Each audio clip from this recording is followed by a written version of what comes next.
the hardest single thing to do as a filmmaker is to choose your subject. What are you going to do? A bit like being a painter. What are you going to paint? And when you first begin, there's a million options, and because one tends to go in circles. What am I going to make this film about? What is my story? What is my script going to be about? As you get more experienced or get more, older, your choices become more focused. So right now, this time, I only have about 4 things really in process, in development, that are fundamentally written and are being polished. So off that, and I don't have a list of 40 or 50 subjects. And when I first started, I didn't know what to do other than the fact I knew I wanted to make a film. And I couldn't get a camera until I wrote a script, which is the best lure in the world. You want that Bolex, which is a clockwork camera, you gotta write the screenplay. So I, at that moment, was into James Joyce, and particularly Ulysses, with all his descriptive, wonderful descriptive passages. And so for the moment, I became James Joyce for about a couple of months, where I sat down, literally wrote a screenplay. Off the screenplay, I got to borrow the film and got the camera, and having got the camera, I made a film with my brother, which is called Boy and the Bicycle, which actually I thought was the starting box. Thereafter, I never made a film till I was 40, never got a shot till I was 40, because at that moment I was like 20. In those days, I would live in the National Film Theatre, because I could go there on a student's ticket. I was at the Royal College of Art, and I would go at the National Film Theatre across in the West Bank, and I would be there 5 nights a week on a student ticket. I'd have a beer and have a pack to go on, sit and then smoke. You could smoke. And particularly a genius really was Ingmar Bergman. Whether it was something as exotic as The Innocents or The Seventh Seal, but then he got into social subjects which were incredible. There's Wild Strawberries was a beautiful context. So was Summer with Monica was the first Bergman I ever saw, and I was absolutely enchanted with his view on people and lives in the spaces. The environments were always somehow beautiful. I came in the long route, and no film school. Film school to me was the first chance I got an opportunity to do a commercial. I was an art director first. I was a good art director. I got jumped into a seniority at BBC to be a designer.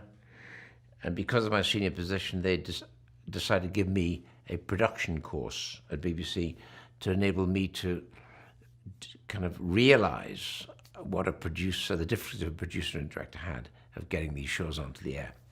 It was fatal to give me that because the course lasted 6 weeks.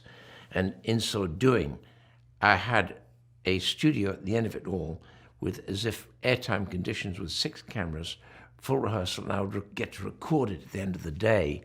And so you had very little money to do this. I decided in one day to actually do a potted edition of Paths of Glory, which is entirely stupid, really. But I somehow narrowed it down to, in my naivete, I'd do the battle scene in Wimbledon Common, the Somme on Wimbledon Common with 3 or 4 people with bayonets and head and lots of smoke and stuff. And then I would do the resolution, which is to teach the others, to encourage the others, where they executed people. I did the courtroom as a set, but it was the first real discipline. At this point, I think I was 26, 27. First real discipline to say, what's the play? What are you going to do? How are you going to put it down? You've got to script it. And so also, because I was dealing with 6 cameramen, there was no cameraman for me to actually talk to other than camera one. There's 5 other cameras. What happened was it was a fantastically good show. So off it, I was offered a program to do the following week. And the criteria was, there's the script. You've got Office 2012 in the television center. Here's your PA. You run live in 3 weeks. That was it. That was it, which I thought was crazily irresponsible. And I just sat down with unfortunately, my PA was a terrific woman who had been through many battles of live television. So I had to sit and cast the thing with her with the 2-book spotlight. I'd say, what's she like? She said, no good. She's good. So we wrote a list. We cast it that way. I met them in outside rehearsal, and it was the blind leading the blind. I was terrified of actors because I didn't know how to talk to them. So everything tended to be how it would look, and stand here and go back there, move here and do this. So it was kind of cart before the horse, really. And I was on this learning curve where I made quite a few mistakes.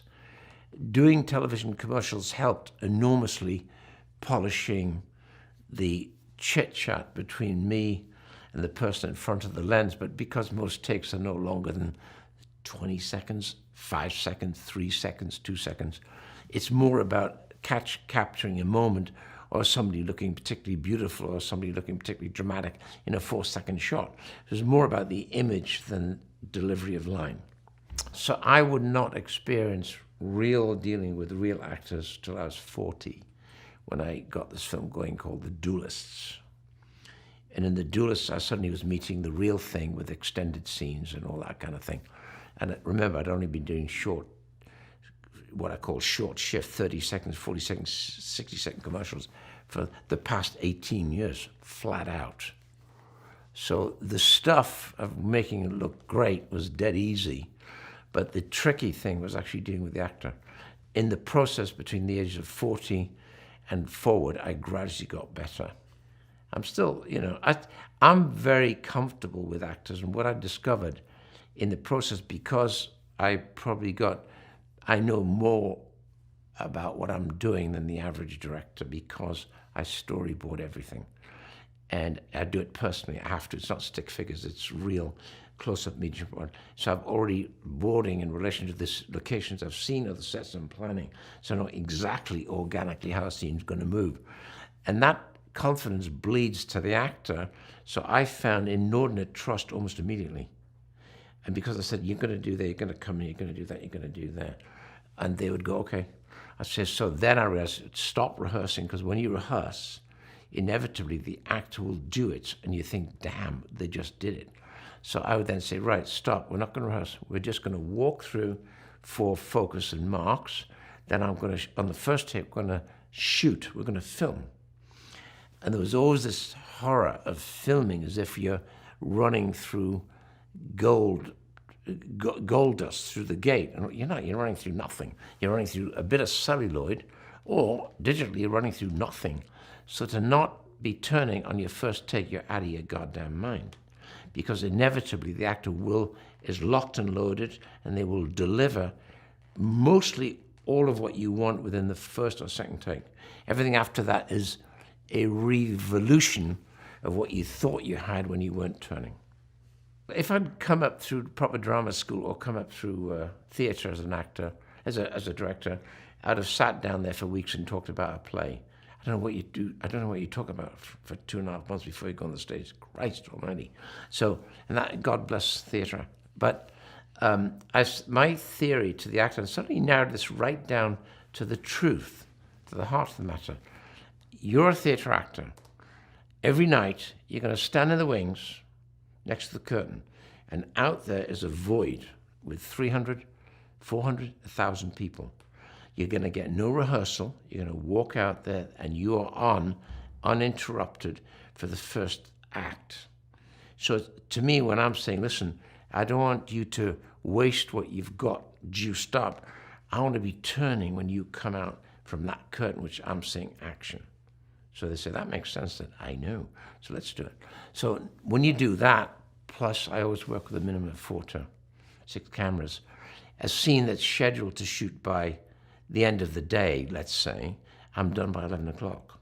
If I'm shooting you right now, and I'm the actor, and there's a camera here, I'm shooting your close-up right now, then they go, right, we got that, let's do the wide shot, or vice versa. So you've already, the guy off camera, me, I'm getting worn out listening to you do your scene.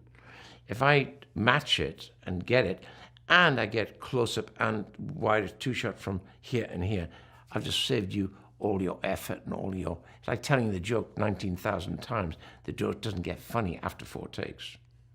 If you're doing 30, 40, 50 takes, you don't know what you're doing. Oh, I must have done 2,000 commercials, personally. I operate on all of them. So by being an operator, you're not only very intimately connected to the actor or the whoever's in front of the lens, because when you're shooting, normally it would be a reflex camera. So like that, it's like still photography. I'm looking right into you, so I can do this and talk to you, okay? I was told this is not the way we do it. Directors stand back and say, action darlings and shit like that, okay? I don't do that. I would actually back off and say, hey, come here, or I'll walk around and talk to them, okay? And that was right through my commercial career. When I came to do film, so the relationship with the cameraman was very important, because I'd say, you know what, the light coming in the back there, can we switch the lights off in the room? Can I see the room without any light on?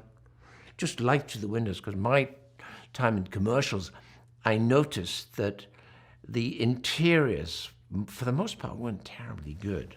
A day scene inside a room, the day scene would frequently be brighter inside than outside, so it all looked phony to me. And one day when I was doing a commercial, I sat there and watched the lights being switched off. And I said, stop right there. I said, oi. The cameraman was called Stan Pavey. A lot of people in the business may just about recognize Stan Pavey. I said, Stanley, just look at this. I want to shoot the room like this after lunch. And he said, dear boy, he said, if you do that, it will be black and will not televise. I said, Stanley, I simply don't believe you. I want to shoot it like this. And guess what? We shot it like this, televised beautifully. So I started the process of close communion with cameramen. In other words, light it naturally. Start by lighting through the windows and then see what you got. See where you got to fill it. Today, you've got digital cameras that see better than eyesight, so you don't even need to fill. So there was always this close communion between what was coming through the lens and the guy with the technical know-how. I tend to line it up, and then they would say, that's nearly impossible, but we can do it. So I always needed a great cameraman. The biggest challenge really was to get a film going. I started my company when I was 27, and the company became very successful immediately. And so we were successful flying till now. A bit like an old rock and roll band, you know, we should have looked better, taken better care of ourselves. Getting the business going was easy. It just took off because I think I knew what I was doing and I had an eye. And so there was me. And then 5 years later, I made my brother join me in the company, Tony Scott. So suddenly there were two of us. Then I realized that we would do film at some point, far farther away than I ever dreamt, but I thought it'd be just around the corner. And so we started bringing other directors to actually make a team, a stable of thoroughbreds, if you like. Good guys who would shoot, and we all had this view that one day we would do feature film. Hugh Hudson was with me for almost 7 years, right? So in that level, it's kind of very healthy in-house strategy. Shoot commercials, deliver the best you can. Meanwhile, you're working towards making a feature film going. I never dreamt I wouldn't get anything going until I was 40. So that was one of the biggest challenges. I kept getting turned down. My reel would be contemporary today. 40 years ago, I would shoot you a reel now. Well, you'd go, was that made yesterday? So the reels are really good. But at that moment, the feature world could not connect with a director who'd only done 30 seconds or 60 seconds. Today, everybody and their mother comes out of television commercials. Couldn't get going then. Alan Parker, there were three. There was Alan Parker, there was Adrian Lyne, and there was me, they were all of the same age. And to be honest, there were others, but nothing in this league. I know that. And then the first one to come along really in the league was my brother. Hugh Hudson, definitely. But there was not many. And we all were a little slow in getting going. David Putnam, Lord Putnam, got Parker going, Lyne going, and then finally me in exasperation got me going. I was third up. But David Putnam was the instigator of opening the door of people from commercials into feature film. What makes a good story is a good yarn. Frequently you can get mired and get stuck in your own sludge with getting too intellectual. I think if you can tell the story, what this film is about, in more or less 30 seconds or a minute, less than a minute, then you've probably got something, because everything else after that is enlargement. This film is about boom. And it can be just a straight action adventure, but it's always better if it's character driven. So I'm nearly always looking for very strong characters.